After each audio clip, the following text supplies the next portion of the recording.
Hi children, good morning. I am J Mutyalakka from Atmakur KJPV. How are you?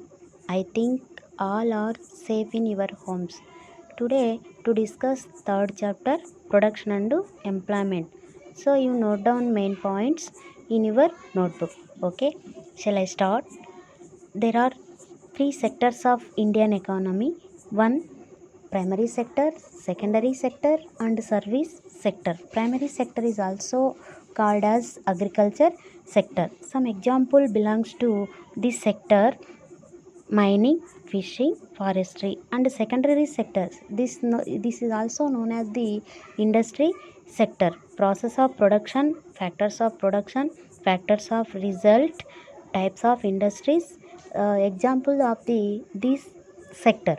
So there are four factors of production: land, labor, investment, organization, information technology. Results of production: rent, wages, interest, profits, royalty. And third one, service sector or tertiary sector. Some examples belongs to this sector: teacher, lawyer, doctor, priest, courier. Example. So here one table given below. To recall these differences, classify the following list occupations under agriculture, industry and service sector. Given reasons for your classification. Occupation one side, other side classification. First one is tailor. Tailor is belongs to in secondary sector, that is industry sector. Next one, basket weaver. Basket weaver belongs to agriculture sector because he prepared to some goods. And flower cultivator, this belongs to agriculture. Milk vendor, his service to all people, so this belongs to service sector. Next to fisherman, he is grow up to fishes, so this belongs to primary sector. Priest, this belongs to service sector. Courier, this belongs to service sector. Here not prepared to goods, only here we see services. And next one, workers in match factory, this belongs to industry sector. Money lender, this belongs to service sector. And gardener, this belongs to primary sector.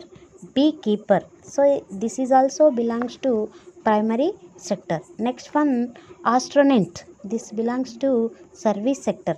Call center employees, this belongs to service sectors. The following table shows the percentage of works employed in different sectors in India in 1972 to 73 and in 2009 to 10, that is after 37 years. So here what differences we see in 2 years, that is in 1972-73 and 2009 and 10. So 1972-73 agriculture percentage is 74, industry 11% and service sector 15%. And 2009 to 10, 15% in agriculture, 22% in industry, service sector 25. So here to given two questions. First one, what are the major changes that you observed from the above table? So what changes we observed about 2 years? So one, we observed that is agriculture decrease, remaining two sectors increase, double increase. And second one, from what have read before discuss, what could be some of the reasons for these changes? So some changes we see in these 37 years. One is to increase employment and also to decrease agriculture. And also observe the pictures and mention the sector which they belongs. So first picture, one lady doing some sowing plants, so this belongs to primary sector. Second one, mining, so this belongs to primary sector. Second on third picture, he talking some phones in call center, so this picture belongs to service sector. Second one, he's doing some prepare some goods in industries, so this belongs to industry sector. So next one we discuss gross domestic product, that is GDP.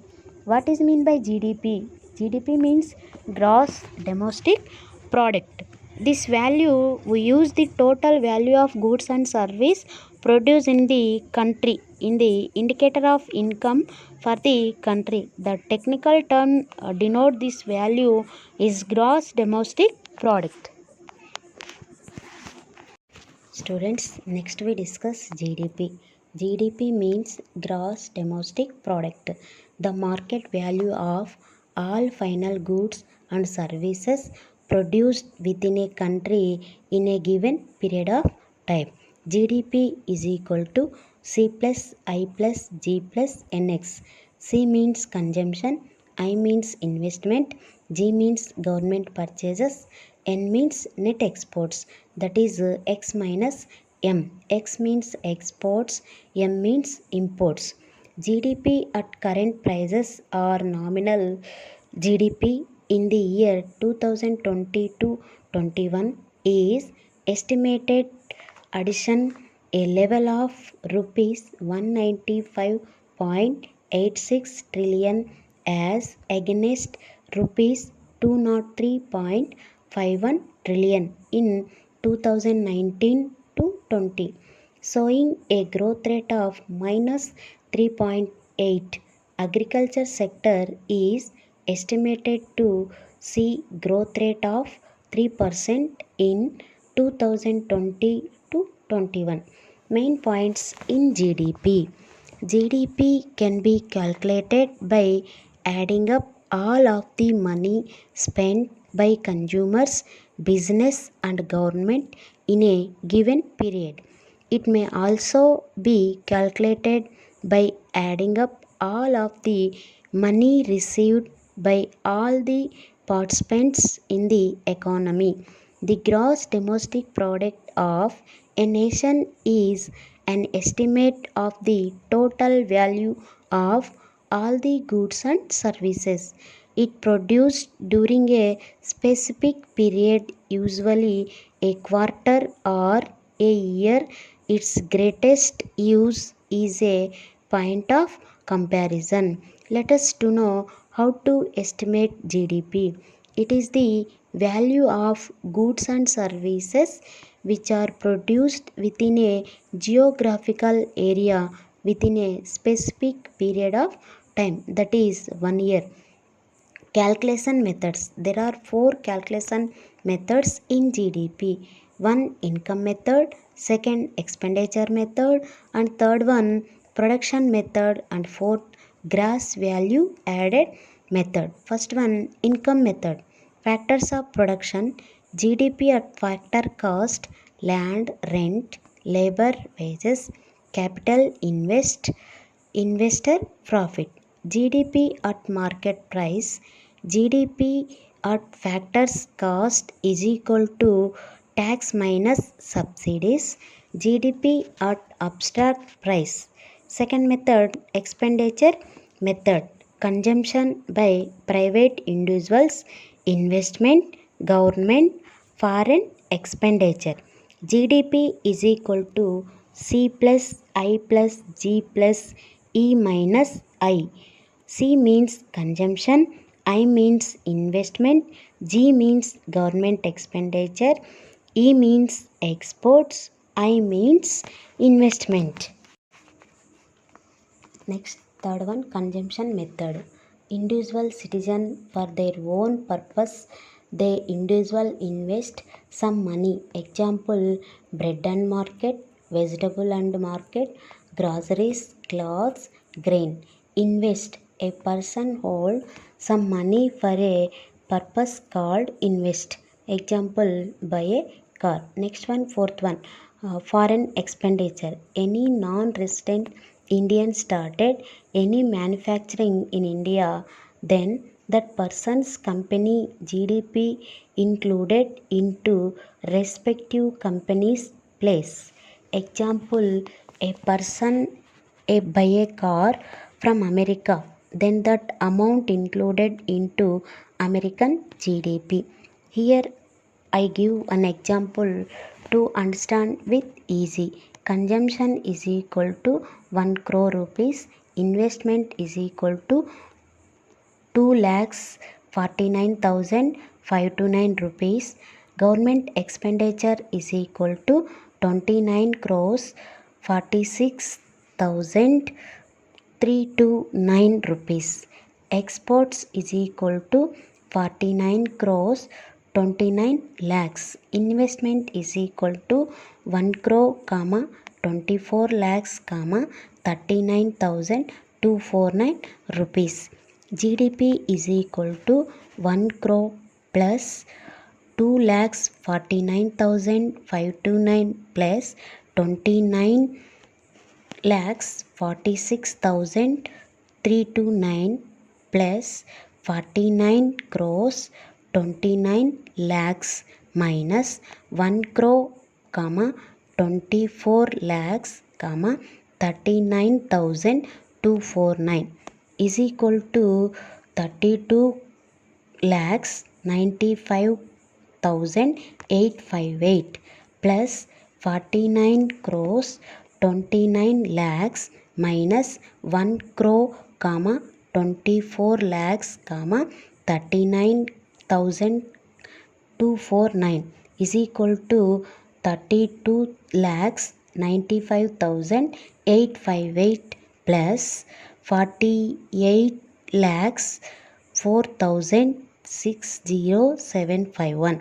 GDP is equal to 48 crores 37 lakhs 56,609. This is GDP in 2019 year.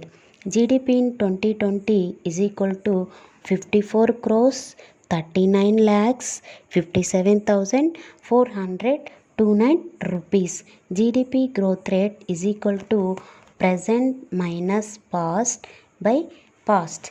That is 54 crores 39 lakhs 57,429 minus 48 crores 37 lakhs 56,609 by 48 crores 37 lakhs 56,609 is equal to 0.124 cross 100. Growth rate is equal to 12.4. So present GDP in 2021 is equal to 195.86 trillion. 1 trillion is equal to 1000 million. 1 million is equal to 10 lakhs. So present growth rate in 2021 minus 3.8. Students, next we discuss employment. Employment is a relationship between two parties, usually based on a contract where work is paid for, where one party, which may be a corporation for profit, non for profit, organization, cooperative. In some types of employment, employees may receive benefits in addition to payment. Benefits can include health insurance, housing, disability insurance. Employment is typically governed by employment laws.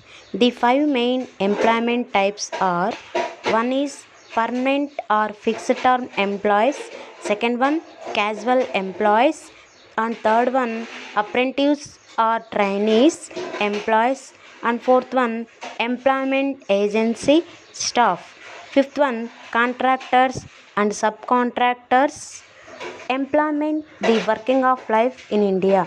The gross domestic product of a country has close relation with the total number of working people in the country. In every country, as population increase, it is essential that the country provides facilities for those who are working for work.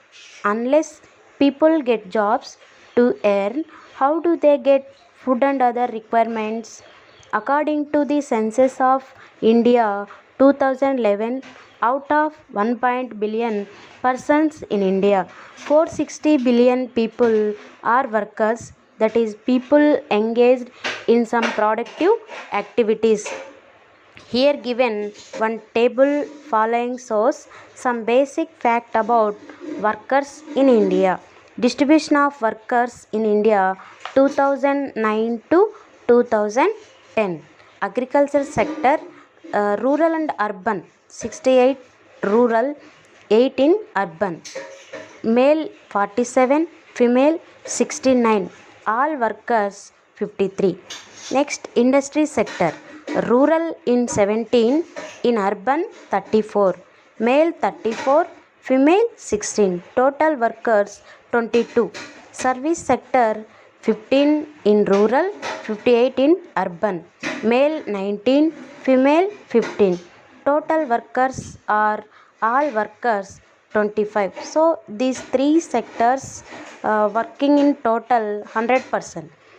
Unfortunately, in India, while there has been a change in share of the three sectors in GDP, a similar shift has not taken place in employment. Graph 3 shows the share of employment in the three sectors in 1970 to 73 and 2009 to 10. The agriculture sector continues to be the largest employer even now. Why didn't employment shift out of agriculture sector?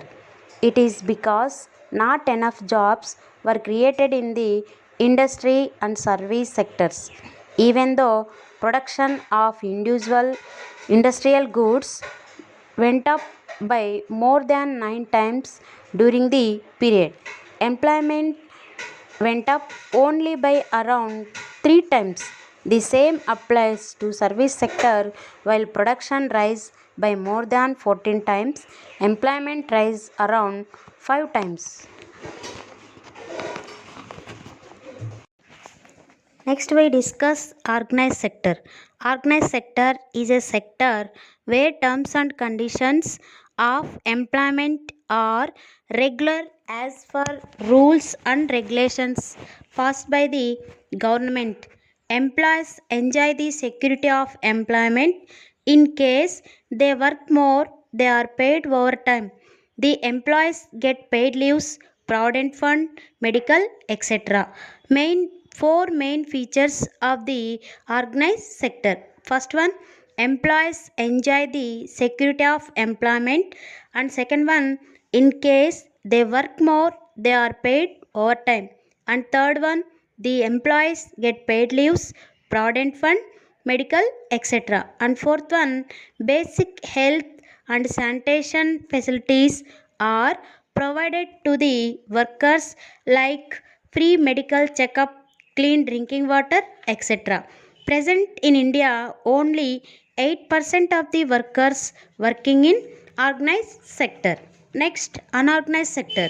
The unorganized sector where there is no terms and conditions as per the government, and there is no job security and no other facilities like no PF function.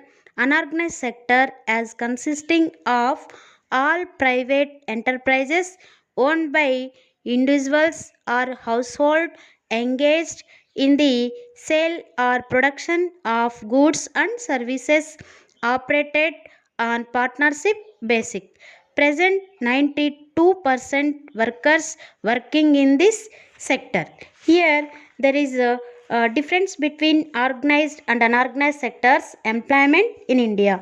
So far we have seen how different sectors contribute to gross domestic product of India, and also realized the comparative importance of the three sectors. This helps us to analyze the shifts that take place or don't take place for both production and employment.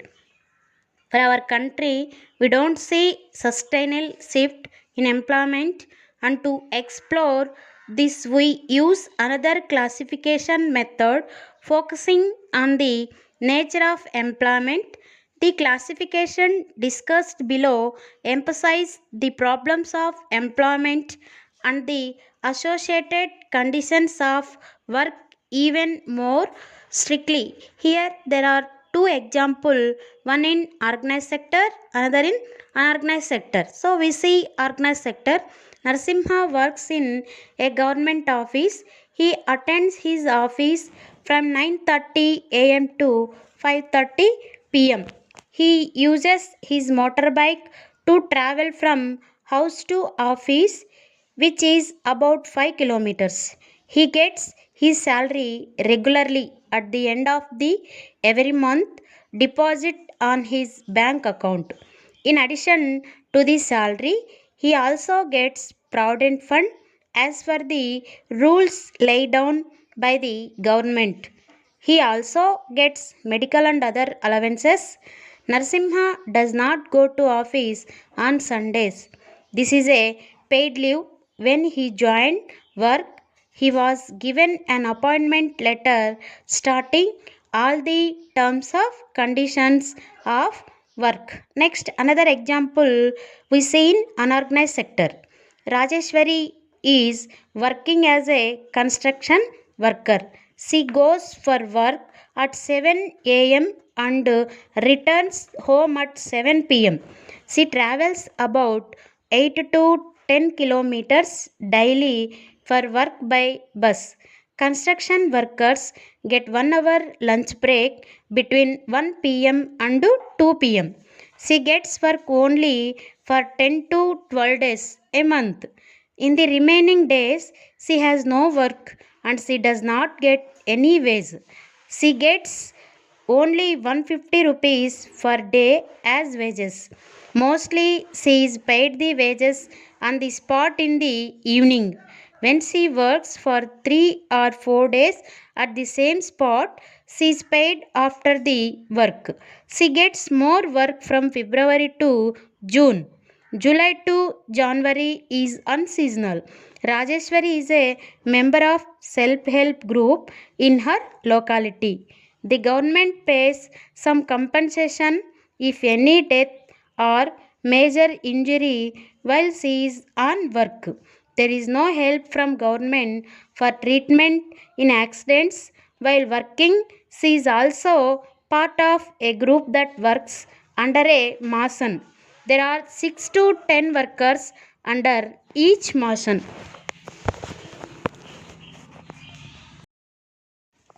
We see differences organized sector and unorganized sector. Organized sector, this sector follows government rules and regulations. Workers in organized sector enjoy security of employment. They get paid leaves, payment during holidays. They are expected to work only a fixed number of hours. They get several other benefits from employers. Next, unorganized sector, this sector follows no rules and regulations. In this sector, employment is not security. They do not get paid leave holidays. There are no fixed working hours. They do not get benefits from the employers. To improve life expectancy, who working in unorganized sector? Some steps to take to improve life expectancy who working in unorganized sector. First one, to give bank loans to the small farmers. Next one, to provide employment locality. And third one, to implement government programs like MNREGA to improve literacy rate, to give trainings to improve skills in factories. How to create more and better conditions of employment. A large number of people should have found a decent employment in industry and services, but in this has not taken place. Production has increased without a similar increase in employment. When we look at how people are employed, we find that most people are in the organized sector, barely able to find work. The increase in production is benefiting only about 8 of workers. Hence, in what ways can one increase employment for all people? Another way by which we can take this problem to identify, promote, and locate industries and services in semi rural areas where a large number of people may be employed. For instance, many farmers decide to grow millets and other cereals, setting up a flour mill to produce and process these and sell in the cities is one such example. Opening a cold storage could give an opportunity for farmers to store their products like chilies and onions and sell them when the prices are very high. In villages near forest areas, we can start honey collection centers where people can come and sell wild honey. It is also possible to set up industries that process vegetables and agricultural produce like tomato, chilies, mango, rice, red gram, fruits, which can be sold in outside market. This will provide employment in industries located in semi rural areas and not necessarily in large urban centers. Today, we not only have to generate new employment opportunities but also train many workers to work efficiently. And with missions, we should invest in many industries in both rural and semi urban areas so that we are able to produce many more goods and services. So, dear students, today we discussed topic production and employment, sectors in Indian economy, GDP, how to estimate in GDP and methods in GDP and employment, and also we see organized sector and unorganized sector and examples difference between two organized sector and unorganized sector.